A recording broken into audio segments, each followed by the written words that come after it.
Quick note, this episode is brought to you by Mama Social, who connects moms across the Netherlands so you actually have a community to lean on.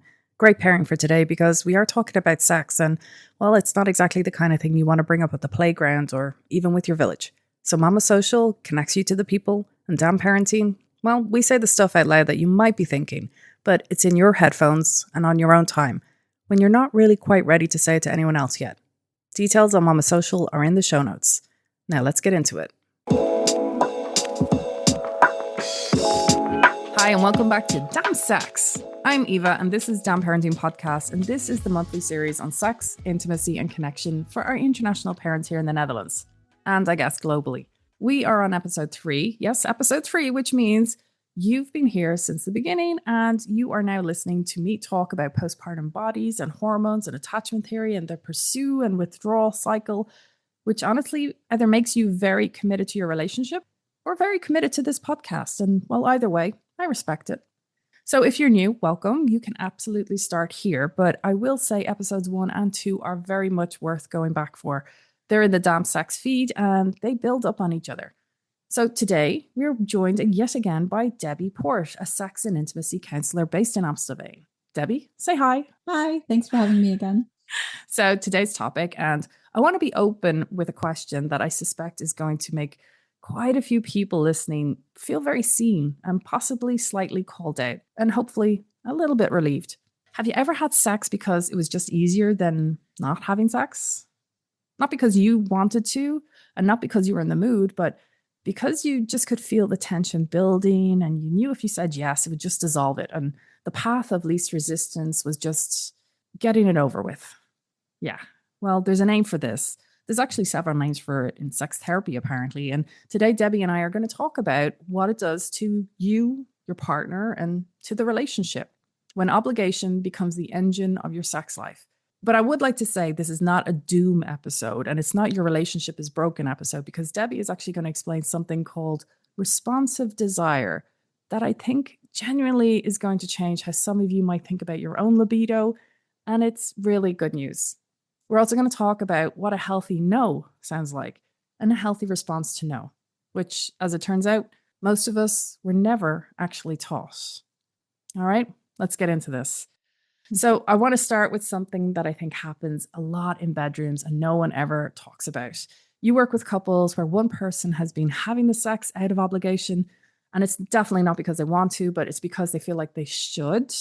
But what does that actually look like when you encounter it? Like, what does the person doing it look like? And what does the person receiving it look like? Yeah, good question. Typically, it looks like a situation where one person is feeling guilty, the guilty person. This person really cares about their partner, but is not getting their emotional and physical needs met in order to be enthusiastically willing to engage in sex. So that's where you get this obligation. They're having sex, but they feel not great about it, or they don't have sex and then they feel really guilty. So they have sex because they feel that this is what they're supposed to do as a partner, but they're experiencing a lot of sexual breaks or inhibitors, and that makes the sex less appealing. Is there a name for this in the sex therapy? Because I think when people hear the duty or the obligation, they think it probably is quite extreme, like it's someone in a very bad relationship. But from what you're describing, it actually sounds like it's quite common. Yeah, it is very common. And we do call it obligatory or duty sex, right? So people are having sex out of an obligation. So that sounds really extreme. It sounds like they're having sex like outside of consent. And that's not exactly what we're talking about. People consent to sex for many different reasons. And sometimes that's out of the obligation or the caring or the love that they have for their partner, but not necessarily because they're turned on or excited about sex. And I would say that this is actually one of the most common cycles that couples get in. We want to please our partners, right? So usually people are doing this to maintain a connection, as you described. And sex is one way to do this, one way to keep a connection with your partner. So when people feel obliged, they aren't doing it unwillingly, but they're not necessarily feeling great. And it's sometimes there's a relational or inner conflict that often coincides with this and often also creates some resentment. And I want to ask about both sides of this, because I think we always tend to focus on the person who's saying the yes when they actually mean no. But what's it actually doing to the higher desire person, the one who's receiving that, the one receiving the obligatory yes? Yeah, so that's where it gets really interesting because often when partners find out in therapy that their partner's having sex out of obligation, they're quite upset about it. They actually don't want their partner to do it because they have to. They want a partner who's sexually turned on, who's engaged, who's excited about sex. They want to feel that desire from their partner. So when they hear it's from obligation, they immediately want to course correct and change that. It's not something that the higher desire partner actually is looking for. Okay, so I want to introduce something here that I know you're going to explain better than I ever will be because there's the concept of responsive desire, I think you called it, that I think is Mhm. actually missing from conversations. So most of us are told by the films and songs and books that desire is just something that hits you. You're doing the dishes and suddenly you want your partner, and that's just how it works. Except for a lot of people, especially women, and especially moms, that's not Mm. how it works at all. So, can you explain exactly what responsive desire is? Like, what is it? Why does it matter so much for this conversation? Yeah, exactly. And let's start with what you just described, which is actually known as spontaneous desire. So, the type of desire we see in the media where everybody's just turned on, and we often call this horniness, right? So, this means that out of nowhere, you all of a sudden are in the mood to have sex. There's no stimulus needed, it's just spontaneous. So, responsive desire is not something that's discussed, and it looks very different. So, responsive desire is when you're in a sexy situation and you're exposed to some type of sexual stimuli. Now, this could be visual stimuli, but for some people, you actually need to be sexually stimulated. You need your genitals touched, right, in order for you to awaken desire. So I like to describe it like a candle. In order for it to burn, it needs to be first exposed to fire. So someone who has a responsive desire style but isn't exposed to sexual stimuli, they often believe that they just have a low libido. I just don't have an interest for sex. But this is not the case at all, oftentimes. I always ask someone when you're in a sexy situation, when you're actually engaging in sex, do you become turned on and do you enjoy it? And if the answer is yes, then that really describes what we call a responsive desire style. And what's interesting about this is that we can have both styles at the same time, or we could have a tendency for one over the other, or it can change throughout the lifespan. So, in the beginning of your relationship, you might have felt very spontaneous. You might have wanted sex with your partner all the time. And now, as things have changed, and certainly with caring for a child, that spontaneity has lost. However, if you're put in a sexy situation and all of your sexual brakes are turned off, meaning you feel loved and connected to your partner, then the willingness for sex increases and then you become turned on through the actual stimulation. And I want to talk here also about willingness because that's also something that's very different. Willingness for sex means that you're open to engage sexually even when you're not turned on. So you're open to see if a desire gets sparked.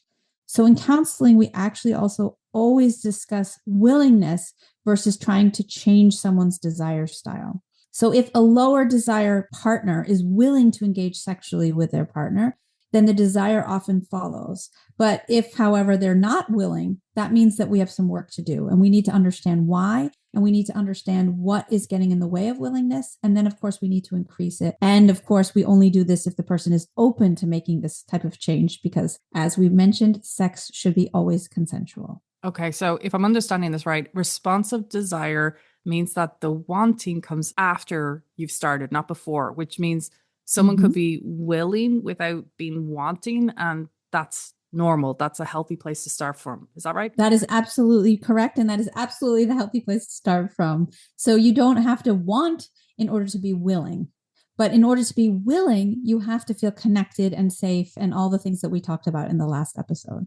So I just want to clarify that the willingness elements, the difference between that and the duty sex, because on the surface, it sounds very similar that you are doing it without the initial desire in both cases. But it's about what you just said there. We talked about in our previous episode, it was about the safety. It was about that element of things. That's the difference.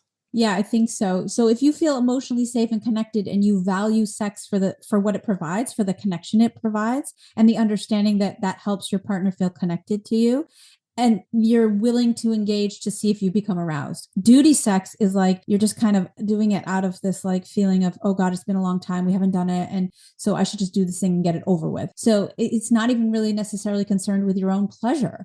Willingness means I'm going to engage and see if I get turned on, see if I actually enjoy the encounter, see if I can be fully embodied and actually want to be there, even though I might not be turned on when we start kissing. Okay, so can I also ask on that is the duty and willingness and everything else? Are we talking about we are also climaxing at each stage, or is it a case of, as most women do, we either fake it or we just leave it? That's a complicated question because not all sex has to lead to orgasm or climax. But I think if you value that, if you're a woman who wants that, then I definitely encourage you to talk to your partner about ways to increase your satisfaction. So you're right. Some women are having sex out of obligation, and then the focus is on their partner. I'm doing this just to get it over with, to please them. And I really think that for healthy sexual dynamics, I want both partners to be enjoying sex. So that might include finding ways where you enjoy it more, which could include orgasm. Yes, definitely. And there's such a thing that's called the orgasm gap. And I find it really interesting because women are designed to be able to have multiple orgasms. Yet what the research shows is that men are actually climaxing more during partner sex. And I find that really intriguing and really interesting. And I really work hard to help women advocate for themselves and make sure that the sex they're having is enjoyable. And that if reaching multiple orgasms is something important to them, that we figure out a way to make that happen. You find it really intriguing. I find that really sad. It is really sad. It's intriguing in the sense that it doesn't make any sense. It's like, wow, how could it be a situation where women have this capability to be multi-orgasmic and yet they're not having any orgasms in partner sex? Like, what is that all about? Right. So sometimes it's a lack of education.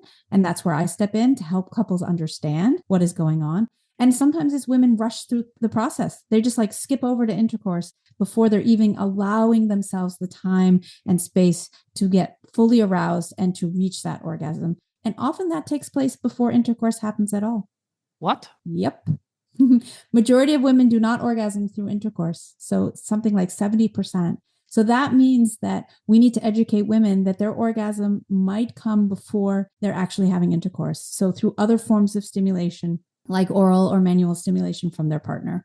So if we're skipping right on to intercourse, we're missing the entire meal. We're like rushing to the dessert before we've had the meal. Okay. Maybe this is Okay. too much for this episode. I just went on a side note. No, I'm keeping it all in. It's all good. Oh God.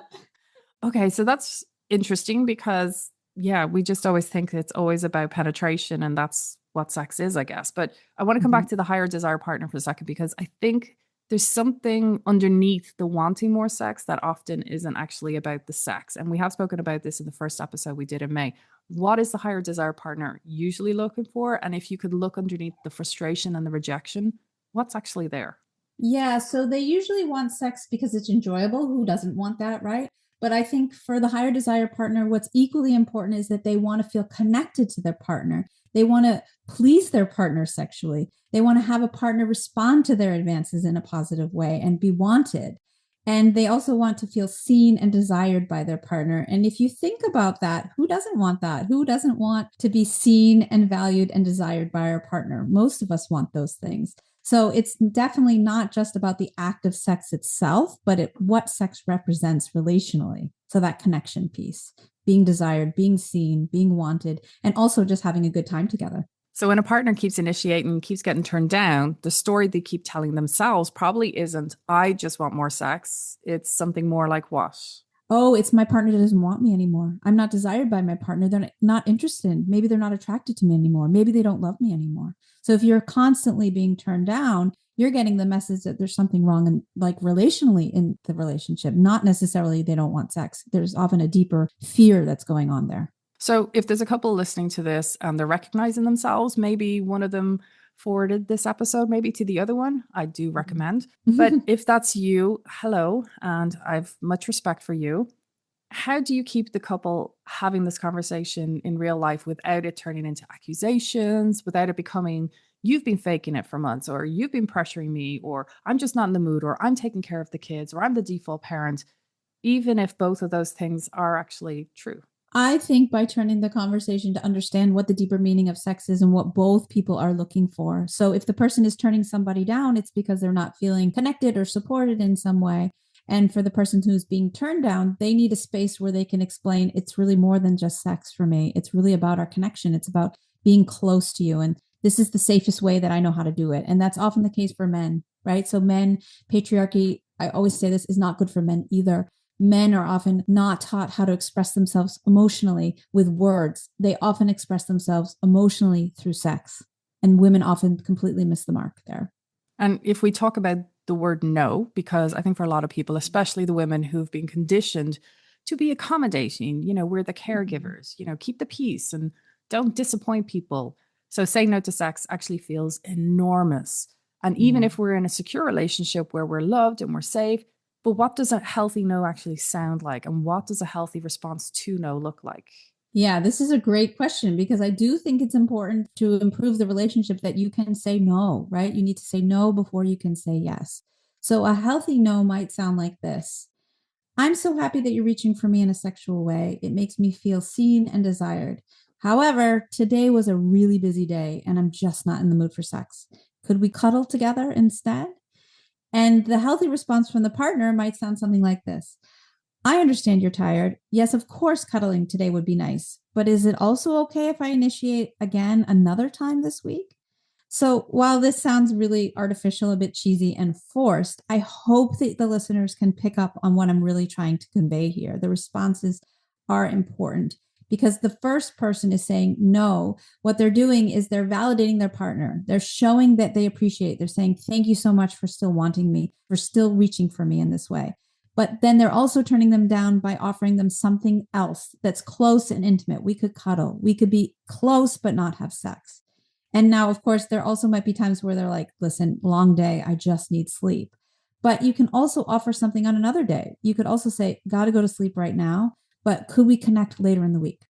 So the message you're actually sending your partner when you turn them down is that you actually care about them and you actually understand and see their need for intimacy. And for the one who's receiving the no, what they're trying to convey is, I see that you're really busy. I see that you're really tired. I accept that you want to be close to me through cuddling, but I also still want to keep initiating. So what they're saying is, let's keep the lines of communication open and let's provide another time where we could reconnect. Okay, because I do think the response to no is actually underrated, right? I mean, if saying no is always creating an atmosphere, like even those subtle atmospheres, not the big fights, it's just that kind of cold silence, it's passive aggressive. I mean, that shapes everything in our relationship, right? Yeah, for sure. The no can become something that's like toxic almost. So what I want to do is help people have healthy no's, right? No's are important so you don't have this obligation sex, but we also don't want it to become this toxic or passive aggressive thing that's become a big elephant in the room. Okay. And I do want to end on something positive now because this conversation could feel quite heavy with duty, sex, and guilt and obligation. And I don't want people to finish this episode feeling like their intimate life is a problem that needs to be solved. So I want to talk about the other side of it. Like, what does sex actually do? Like, when it's wanted, when it's good, when it's not done out of obligation, what's the real benefits? Because I know there is a science behind it. And I guess let's just break it down here. Yeah, I love this question. And there are so many benefits to sex. I don't even know where to begin, but I'll give it a good try. So, if we look at sex and relationship satisfaction, then I definitely have to mention oxytocin, which is the bonding or cuddle hormone, which, by the way, is also released during breastfeeding. So, what oxytocin does is it makes people feel a deeper sense of connection and also has a nice relaxing effect on the body. So, along with oxytocin, sex can also lower stress hormones like cortisol and also release muscle tension. So, because of these relaxing effects, many people find that sex is a good form of stress reduction and can also help with sleep. And orgasm specifically can have a positive effect on sleep, making it easier to quiet the mind and kind of relax into a natural slumber.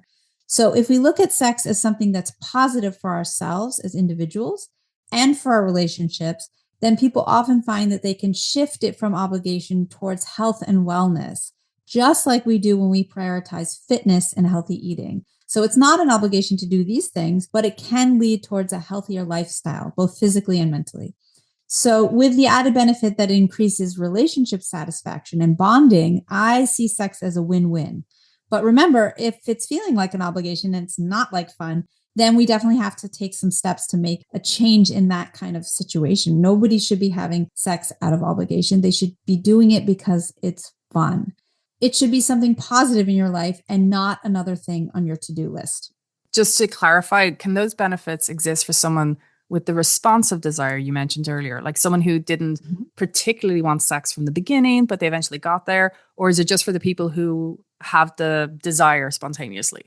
Oh no, it's definitely for people with responsive desire. I can't tell you how many times someone with responsive desire will say to me, oh, but after I had sex, I always thought, why don't I do this more often? Right? So that is an indicator that you are enjoying sex, you like it, but we have to take some steps to get you there, to get you in the right frame of mind, to help you be more willing so that you reap the benefits of sex and it's not a duty. All right.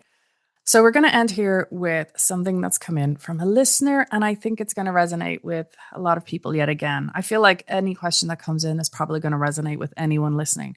So verbatim, I do it because I feel guilty saying no. I don't enjoy it, but I'm scared that if I stop altogether, something will break between us. So I just keep going. Is that okay? Debbie, what do you want to say to this person? I want to say to this person that if you're not enjoying it, I would love to help you figure out why. What's going wrong in the interaction between you and your partner that's making you not enjoy sex? Is it feelings of shame?